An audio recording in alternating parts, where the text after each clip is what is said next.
அழகுமதிய நம்ம சுரேஷ் சீக்கிரமே புரிஞ்சுக்கிட்டு 2 பேரும் சேர்ந்து வாழ்ந்தா பார்க்கவே நல்லா இருக்கும் அப்படின்னு நீங்க நினைச்சீங்கன்னா நம்ம சேனலுக்கு உங்க பொண்ணான கையால ஒரு லைக்கை போட்டு சப்ஸ்கிரைப் பண்ணி ஆதரவு கொடுங்க அன்பு உறவுகளே. இப்போ வீடியோக்குள்ள போலாமா? நம்ம மதியை கூட்டிக்கிட்டு போயிட்டாங்க. மதி செம்மையா வச்சு செய்வாங்கன்னு பார்த்தா சப்புன்னு முடிச்சுட்டாங்க கதையை. போயிட்டு போகுது அப்படின்னு தான் வந்துடுறாங்க. அவங்களோட நோக்கம் அவங்கள தண்டிக்கிறது இல்லைங்க, கண்டிக்கிறது, திருந்துறது. அதுதான் நம்ம தலைவியை பொறுத்த வரைக்கும் நியாயம், நேர்மை, உண்மை. அதுதாங்க மதியை பொறுத்த வரைக்கும். இதுங்க எல்லாம் சும்மா தான் நேர்மைன்னு இருந்த நல்ல பிள்ளைன்னு இருந்த மலரே பார்த்தீங்களா பொசுக்குன்னு கோச்சுக்கிடுச்சு. ஆனால் கண்டிப்பாக 2 பேரும் மனசா சேருவாங்க. ஏன்னா 2 பேரும் நல்லவங்கங்க. இங்கே மதி வீட்டில் போயிட்டு, அதாவது தங்கராஜ் வீட்டுக்கு போயிட்டு சாப்பாடு கொடுக்குறாங்க. ரேவதி சும்மா சொல்லக்கூடாது, அப்படி ஒரு நல்ல பிள்ளை. ஒவ்வொரு சீரியலுக்கும் ஒருத்தவங்க நல்லவங்களை காமிச்சிருவாங்க. அதாவது மெயின் ரோல்ல இல்லாம சைடுல இருக்கவங்க நல்ல கேரக்டர்னா அது ரேவதி தாங்க. நல்ல பிள்ளைங்க, தங்கமான பிள்ளைன்னு சொல்லணும். இந்த மாதிரி பிள்ளை நாத்தனாக்கள் இருந்தா நாட்டுல பிரச்சனையே கொடுமையே இருக்காது. ஆனா மாமியாருக்கே அம்மா மங்கம்மா மகமாயி இப்ப கூட பாத்தீங்களா, நேத்துலாம் நைட்லாம் தூங்கவே முடியல. என்னம்மா சொல்லுது அந்த மாமியாரு, நாங்க அவளை துரத்தல, அவளாத்தான் போனா ஒரு டம்ளரை எடுத்து வைடினாக்கு நான் ஏன் வைக்கணும்டா அப்படின்னு இன்ஸ்பெக்டர்கிட்ட சொன்னிச்சு பாருங்க. அதே ஓடிக்கிட்டே இருக்கு மைண்டுக்குள்ள. இப்படி இல்லாம ஒரு மனுஷன் எட்டு கட்டி பேச முடியும்? மதி தாங்க சரியான ஆள், வச்சு செய்யணும் தாங்க இன்னும் ஆசையாக இருக்குது. உங்களுக்கு அப்படின்னா கமெண்ட்ஸில் சொல்லுங்க. இப்போ மதிக்கு சாப்பாடு கூப்பிட்றாங்க. ரேவதி போயிட்டு இல்லை வேணாம் அப்படிங்கிறாங்க. நீ சும்மா இரு, இல்லை அப்படிங்கல, அட வா அப்படின்னு தரன்னு பிடிச்சி இழுத்துட்டு வரேன். ஏன் மகாராணி வந்து சாப்பிட மாட்டாங்களோ? அத்தை விடுங்க, ஏன்டி ரொம்ப அதுங்கிற என்ன அப்படிங்கல. அவர் உடனே தங்கராஜ் வந்துட்டு, அம்மா விடுமா, நீ சாப்பிடுமா அப்படின்னு சாப்பிட சொல்கிறாங்க. நல்ல பிள்ளையாகவும் நடந்துக்குவார். தன்னை எல்லாரும் மிகப்படுத்தணும், தான் தான் வசதி அப்படின்னு எல்லாரும் தூபம் போடணும் அப்படிங்கிற ஒரு அல்ப எண்ணம் உள்ளதாங்க தங்கராஜ். சும்மா அந்த அளவுக்குலாம் ஒர்த்து இல்லை.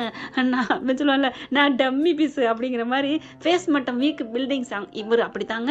நீ சாப்பிடுமா சாப்பிடு, எங்க அந்த பையன் அப்படின்னு ஃபோன் அடிக்கிறாரு. சீரியஸுக்கு ஃபோன் அடிச்சா, இந்த வரேன் மாமா, இந்த வரேன் அப்படிங்கிறாங்க. என்னடா பண்ற, வா சீக்கிரம். சரி மாமா அப்படின்னு சொல்லிட்டு ஃபோனை வச்சிடுறாங்க.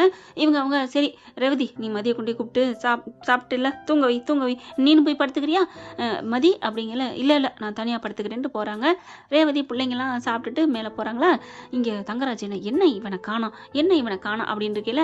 எல்லாத்தையும் ஒதுங்க வச்சுட்டு ரேவதி, அதான் வீட்டு பொம்பளைங்க எல்லா வேலையும் பார்க்க தானே செய்வாங்க, எடுத்து ஓரம் கட்டிட்டு இருக்காங்க. இங்கே சுரேஷ் வராரு. டிங் டாங் காலிங் பெல் அடிக்குது. போயிட்டு திறக்கிறாங்க. திறந்தா சுரேஷை பார்த்தோன்னு செம்ம சாக்காகிறாங்க ரேவதி. என்னடா சுரேஷ் இப்படி வந்திருக்க? ஏங்கா என்னன்னு வந்திருக்கேன், தள்ளுக்கா, மாமா சொன்ன கடிதம் வந்தேன், நான் நம்ம வீட்டுக்கு போயிட்டேன் தெரியுமா அப்படி சொல்ல. ஏண்டா இருடா நில்லுடா அப்படி தடுமாறுது. ஐயோ மாடியை பார்க்குது, எங்க மதி வந்து பார்த்துருவாளோ அப்படின்னுட்டு ஃபுல்லாக இதில் வந்திருக்காருங்க. தடுமாறிக்கிட்டு வராரு. பார்க்குறாங்க தங்கராஜ், என்ன இவன் ஃபுல்லாக இதில் வந்திருக்கானே, ஐயோ அந்த பிள்ளைகிட்ட போய் படுத்தா அவ ஆடிடுவாள், சும்மாவே ஆடுவா. இறங்கி வேகமாக வராரு. டேய் மாப்பிள்ள சுரேஷ், என்னடா பண்ணி வச்சிருக்க? மாமா எனக்கு எல்லாமே போச்சு மாமா, எனக்கு எல்லா வாழ்க்கை போச்சு மாமா, ஏன் மாமா அவளை எனக்கு கட்டி வச்ச? டேய் சுரேஷ் விடுறா, அப்புறம் யார் தான் உனக்கு வேலை கிடைக்கணும்? கிடைச்சிச்சுல, அவ நம்ம வீட்டுக்கு வந்ததுனாலதான் திமிரு பிடிச்சவ வாபஸ் வாங்கினா, இல்லைன்னா என்ன பண்ணிருப்பா? ஐயோ சும்மா அமைதியா பேசுங்க. ரேவதி உடனே, என்னடி பேசாம ரெடி, நீ வா மாப்பிள்ள அப்படின்னு கூப்பிட. அப்படியே தடுமாறுறாரு. அக்கா மாமா நீ தான் மாமா எனக்கா பேசுற பத்தியா? ஆனா ஏன் மாமா அவளை என்ன தலையில கட்டி வச்ச? ஐயோ எனக்கு தாங்கலையே. டேய் நீனே போலீஸா இருந்துட்டு நீயே இப்படி தப்பு செய்யலாமா? என்னக்கா பேசுற? போலீஸா இருந்தா மனசு கஷ்டம் வராதா? மனசு கஷ்டம் வந்தா அதைத்தான் நாங்க தொடுவோம், அப்புறம் எதுக்கு விக்கிறாங்களாம் பாக்கா அப்படின்னு சொல்லிட்டு இருக்கீங்களே. அப்படியே அக்கா மாமா, அக்கா ஏன் மாமா அப்படிலாம் பண்ணிட்டு இருக்கு? அவன் அப்படித்தான், நீ வா அப்படிங்கல. ஏங்க இவளை அங்கே ரேவதி மதி இடத்துக்கு போவேனாங்க, அது எனக்கு தெரியாதா? கீழே ரூம்ல படுக்க வை அப்படின்னு சொல்லிட்டு, வா மாப்பிள்ள வா அப்படின்னு மெல்ல கூட்டிட்டு போறாங்க. கொண்டு போய் மெத்தையில போடுறாங்க. தொபுக்கடின்னு விழுகிறாரு. மெத்தையில விழுந்து, ஏய் மதி, ஏண்டி என் வாழ்க்கையில வந்த? என் மாமா உன்னை கட்ட சொன்னதானடி கட்டினேன், இல்லைன்னா நான் உன்னை கட்டுவேன். இவன்னு புலம்ப. ரேவதி பாக்குது, ஏன்டா அப்படி பண்ணி தொலைக்கிற, ஏன்டா அப்படி பண்ற, ஐயோ அப்படிங்கல. இங்க பார் அவன் படுத்துருக்கட்டும் வா அப்படிங்கிறாங்க. அப்படி பார்த்துக்கிட்டே இருக்க. அடி வா அப்படின்னு கூட்டிட்டு போறாரா. சுரேஷ் அப்படியே தூங்க போக ஆத்தாக்காரி பாக்குது, என்னடா கூத்து நடக்குது? ஏண்டா உன் பொண்டாட்டியத்தையும் கூட்டியாந்து வெட்டியா சோத்த போட்டு அழுகுறோம், இப்ப எதுக வேறையா தேவையாது? அம்மா நீ போமா. ரேவதி பாக்குது, என்ன எனக்கு என்ன வெட்டியா சோறு போடுறீங்களா? நான் பிள்ளைய பத்தி இந்த வீட்டுல எல்லா வேலையும் பார்த்துட்டு இருக்கேன், என்ன நீங்க பேசிட்டு இருக்கீங்க? நீங்களும் அப்படித்தானே இந்த வீட்டுக்கு மருமகளா வந்திருப்பீங்க, ஏய் என்ன ரொம்ப பேசுறா? டேய் என்னடா உன் முன்னாடி பேசுறா? நான் சின்ன பிள்ளை பிறந்ததுலேருந்தே பேசுறேன், அதுவும் நான் 9 மாசத்துலேருந்தே பேசுவேனா அப்படின்னு சொல்ல, டேய் இவ ரொம்ப பேசுறாடா. இல்லத்த 9 மாசத்துல அம்மா அப்பான்னு கொஞ்சம் தான் பேசியிருக்கேன். ஐயோ டேய் இவளை ஏன்டா அவளை பார்த்து இவ கெட்டு போயிட்டாடா, கண்டிச்சுக்கடா கண்டிச்சுக்கடா. அம்மா நான் பார்த்துக்கிறேன். ஏய் என்ன திமிரா வாடி அப்படின்னு கூட்டி போக, இல்லைங்க உங்க அம்மா தானே சொன்னாங்க இவ பேசுறான்ட்டு, நான் என்ன இன்னைக்கா பேசுறேன், ஏய் வாடி அப்படின்னு கூட்டி போக, ஊருக்கு ஒரு நியாயம் உங்களுக்கு ஒரு நியாயம் நினைச்சிட்டு போறாங்க. அதுக்கப்புறம் போய் படுக்க போயில, ஏய் என்ன உனக்கு திமிரு வச்சு போச்சா? அந்த மதி மாதிரி நீ கெட்டு போக பார்க்கறியா? நான் ஒன்றும் கெட்டு போக பார்க்கலையே. மதியும் நானும் எல்லா பெண்களுக்கும் நடக்கிறதானே, எல்லாரையும் விரட்டி விட்டுறீங்க. ஏன் அப்பா அத்தான விதி விலக்கா, நீங்க விதி விலக்கா? இந்த வீட்டில் நான் வெளியில இருக்கலையா என்ன? ஏய் திமுறா நடந்துக்கிட்டு அப்படி தாண்டி உங்க அப்பா அம்மாவுக்கு தெரிஞ்சாலுமே கரெக்டு தான் மாப்பிள்ளை பண்ணீங்கன்னு சொல்லுவாங்க தெரியுமா? ஓ அப்படியா? ஆமா என்ன அப்படியாண்ணா, இந்த ஃபோன் எடுக்கிறேன் அப்படின்னு எடுக்க, ஏய் எதுக்குடி என்னடி பண்ற? கேட்கத்தான்.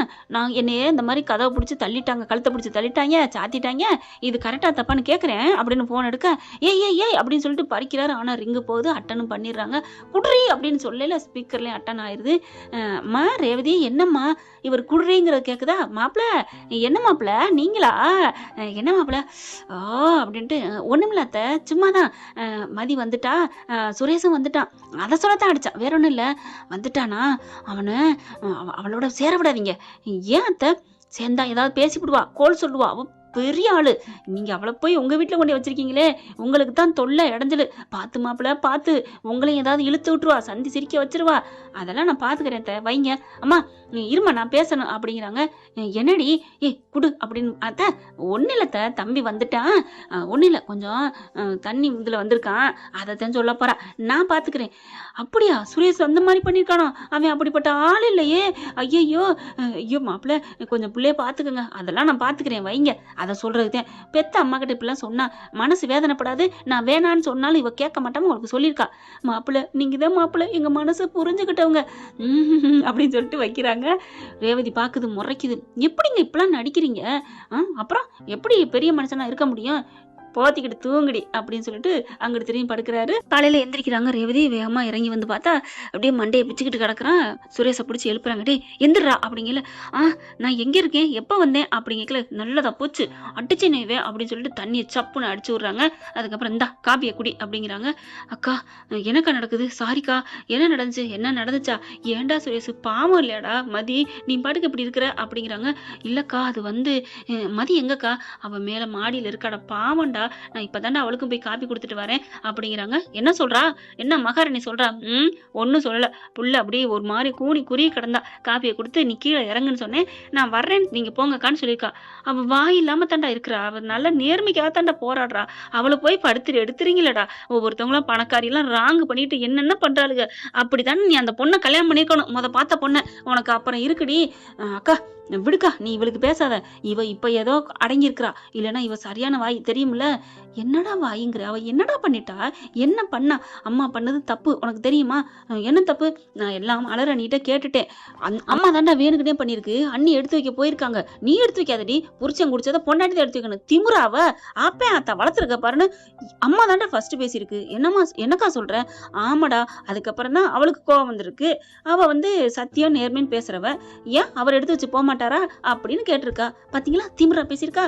டேய் அம்மா பேசுறது தப்பு இல்லையா? அம்மா வயசானவங்க அப்படித்தான் பேசுவாங்க, வயசானவங்க பேசுறது நார்மலா பேசலாம்டா. ஏய் பாத்திரம் பண்ண நிறைய கிடக்கு எடுத்து வை அப்படின்னு அதிகாரமா கூட சொல்லலாம். அப்படி சொல்லிட்டு விட்டா எடுத்து வச்சிருப்பா. அது என்ன உனக்கு உங்க அப்பா அம்மா என்ன வளர்த்து வச்சிருக்காங்க, நீ உனக்கு உன் புருஷன் வச்சதை நீ தான் எடுத்து வைக்கணும், அறிவு இல்லையா அப்படி இப்படின்னு என்ன வளர்த்து வச்சிருக்காங்க. இதெல்லாம் சொன்னா ஒரு படிச்சவ தன்மானம் உள்ளவ, நான் வளர்த்தது எங்க அப்பா அம்மா சரியில்லைன்னா நீங்க என்ன வளர்த்து வச்சிருக்கீங்கன்னு கேட்பாலாம் மாட்டாங்க. ஏன்டா சுரேஷ் நம்ம அம்மாங்கிற காண்டி நியாயத்துக்கு எது பேசாத அப்படிங்கிறாங்க. சரி விடுக்கா, எனக்கு தலை வலிக்குது. இங்க பாரு சுரேஷ், இப்பெல்லாம் வந்திருந்தா பாவம்டா, ஒரு பொண்ணோட பாவம் வேணாண்டா அப்படிங்கிறாங்க. அப்படி இருக்காரு சுரேஷ். உனக்கு ஒன்று தெரியுமா, நான் ஒன்று சொல்லட்டா? என்னக்கா? உனக்கு நீ நினைச்சிட்டு இருக்க நான் இங்க நல்லா சந்தோஷமா வாழ்றேன்னு. ஏக்கா உனக்கு என்னக்கா, மாமா உன்னை தங்கமா வச்சிருக்காரு. சரி தங்கமா வச்சிருக்காருன்னு ஓ லாஜிக்கே வர்றேன். தங்கமா வச்சிருந்தாருன்னா அப்ப நீ மட்டும் தங்கமா வச்சிருக்கணும்ல. அது வந்து அவ திமிர் பிடிச்சு பேசுறா. என்ன திமிர் பிடிச்சு பேசுறா? அண்ணி பாத்தியா எப்படி செய்யறா? அண்ணி செய்யறான்னா அதுக்கு என்ன காரணம்? அண்ணிக்கிட்ட அண்ணன் அன்பா இருக்காங்க, ஆனா நீ அன்பா இல்லையாடா. நீ இருந்து பாரு, மத்தின்னு ஒரு வார்த்தை கூப்பிட்டு இருப்பியாடா நேரம் வரைக்கும். ஓய் என்ன இந்தா அதை புடி, வா கிளம்பு, இதைத்தானே நீ சொல்லியிருக்க. அப்படின்னு நினச்சி பார்க்குறாரு. அந்த சொன்னது பூரா இந்தா சாப்பிடு, கிளம்பு. அதை நினச்சி பார்த்துட்டு ஆமாக்கா நான் அப்படித்தாக்கா நடந்திருக்கேன். இப்படி நடந்தா எந்த புருஷனுக்கா? புருஷன் நல்லா இருந்தால் தான் பொண்டாட்டி நல்லா பாசமாக பார்த்துக்க முடியும். அதே மாதிரி பொண்டாட்டி நல்லா வளர்ந்தா தான் புருஷனும் பார்த்துக்குவாங்க. நான் ஒத்துக்கிறேன். ஆனால் நீ கட்டிக்கிட்டு கூட்டியாந்து இங்கே வந்து வச்சிருக்கிற. நீ ஒன்று அங்கே இல்லை, நீ அங்கே வீட்டுக்கு போயிருக்கல. எப்படி கவனிச்சாங்க மாப்பிள்ள நீ மூஞ்சியை கூட வடக்க 7 கிலோமீட்டருக்கு தூக்கி வச்சுக்கிட்ட. அவர் மாமனார் அவங்க அப்பா எவ்வளோ உன்ட்ட மாப்பிள்ளன்னு அந்த மோதிரம் கொடுக்குறாரு. என்ன அன்பா பேசினாரு. நீ கொஞ்சமாவது மதிச்சியாடா? கொஞ்சமாவது மதிச்சியா? திரும்பி பார்க்கல. அப்படி இருக்கல அந்த பிள்ளை எப்படா இறங்கி வரும்? பாவண்டா அவ மதி. நீ ரொம்ப கஷ்டப்படுத்துறியடா. நம்ம வீட்டில் எல்லாமே கட்டிக்கிட்டு வந்து கல்யாணம் பண்ணதே டூ மச்சு. அந்த பொண்ணு நல்லா சுதந்திரமா வேலையை பார்த்துக்கிட்டு தெரிஞ்சா. அவளை பிடிச்சி பண்ணி வச்சு அவங்க அப்பா அம்மா ஆப்ரேஷன் டயத்தில் பிடிச்சி எல்லாத்தையும் மறக்கக்கூடாது சுரேஷ். கொஞ்சமா நீ பேசி பாரு, அன்பா இருந்து பாரு. அவளும் அடங்கி போவாதான்டா. இப்பவும் ஆணவத்துக்கு ஆடம்பரமா ஆடலடா, அன்புக்கு இருக்கிறா. ஆனா நீ அதிகாரமா பண்ணா அவளும் அதிகாரமா பண்ணுவா. அக்கா விடுக்கா. அப்போ அம்மா தான் தப்பு பண்ணிச்சுங்கிறியா? ஆமா, முழுக்க முழுக்க அம்மா தான் பண்ணியிருக்கு. அதுக்காண்டி வீட்டை விட்டு நீ தள்ளிட்டியே. உனக்கு உன் அக்கா அப்படி தள்ளினா அதெல்லாம் அக்கா மாமாலாம் தள்ள மாட்டாரு. அதெல்லாம் மாமா நல்லவர். தள்ளிட்டாரா? தள்ளி இருந்தா என்ன பண்ணுவ? நான் விடுவேனா? எங்க அக்காவை எப்படி நீ வெளியே தள்ள முடியும்னு ஆஞ்சு பிடிவல ஆஞ்சு. அப்படின்னா போய் உங்க அக்கா மாமா போய் ஆயிடா அப்படிங்கிறாங்க. என்னக்கா சொல்ற? ஏன் ஆயன்னு? ஆமாடா ஆமா, என் அண்ணி பிறந்தநாளுக்கு வந்துட்டு வந்தனே, ஏண்டி அங்கே போனேன்னு சொல்லிட்டு. ஏன் நான் போய் சொல்ல விரும்பல, சொன்னா திட்டுவாங்கன்னு கோயிலுக்கு போயிட்டு அப்படியே வந்தேன். கோயிலுக்கு போறேன்னு சொல்லிட்டு வந்தேன். ஆனா எப்படி அங்கே போச்சு? நான் என்ன ஏதாவது பப்பு அது இதுக்கு நான் போயிட்டு வந்தேன்? அம்மா வீட்டுக்கு தானடா போனேன். அதுக்கு ஒரு 2 திட்டு இல்லைங்களே. ஏண்டி உனக்கு அறிவு இருக்கா? இந்த மாதிரி போகலாமா? அதாவது நல்லவங்க இப்படி சொல்ல மாட்டாங்க. நல்லவங்களா இருந்தா சொல்றதுக்கு வேலை இருக்காது, சொல்லிட்டே போயிருப்போம். அது வேற, இவங்க இந்த மாதிரி பண்றதுனால தான் நான் சொல்லாமலே போனேன். ஆனா அதுக்கு என்ன பண்ணாங்க தெரியுமாடா? என்னக்கா பண்ணாங்க? என்னைய தள்ளிட்டாங்கடா. வெளியிலே இருந்தேன்டா விடிய. அக்கா என்னக்கா சொல்ற?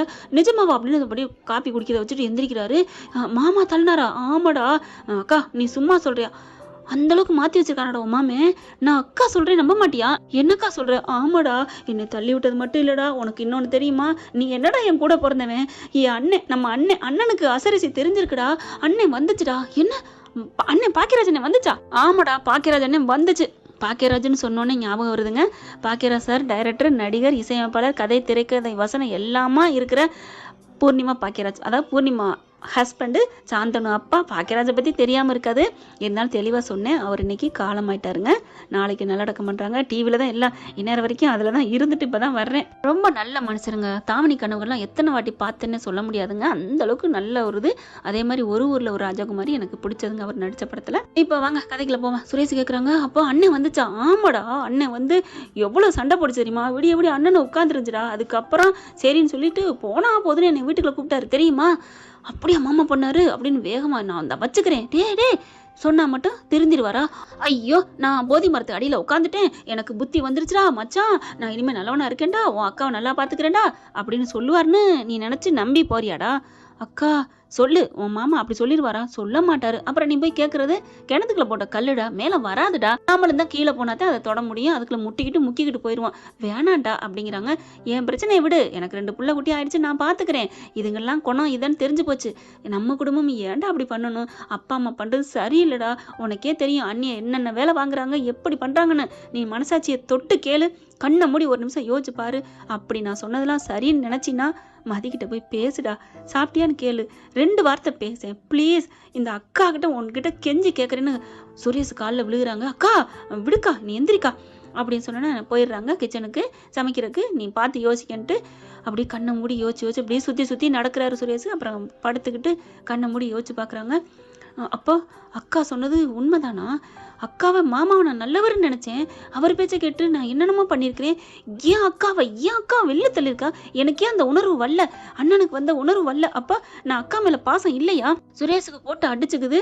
எவ்வளோ பாவியா இருந்திருக்காரு, நான் எவ்வளோ பாவியா இருந்திருக்கேன். அப்பதான் நினைக்குது அவரோட மனசாட்சி, ஏண்டா உன் அக்கா வெளியில தள்ளினாங்கன்னு உனக்கு துடிக்குதே ரத்தம், அப்படித்தானடா அந்த மதிக்க இருந்திருக்கு. அவ பாவம் இல்லை ஏண்டா அவங்க அப்பா அம்மாவுக்கு வர வச்சு அசிங்கப்படுத்தி மன்னிப்பு கேளுண்டு பாவம்டா மதி, பொண்ணுங்களா பிறந்தாலே பாவம் தான்டா, போடா போய் மன்னிப்பு கேள்றான்னு சொல்லி மனசாட்சி அடிக்க அப்படியே திருக்குன்னு எந்திரிக்கிறாரு சுரேஷ்.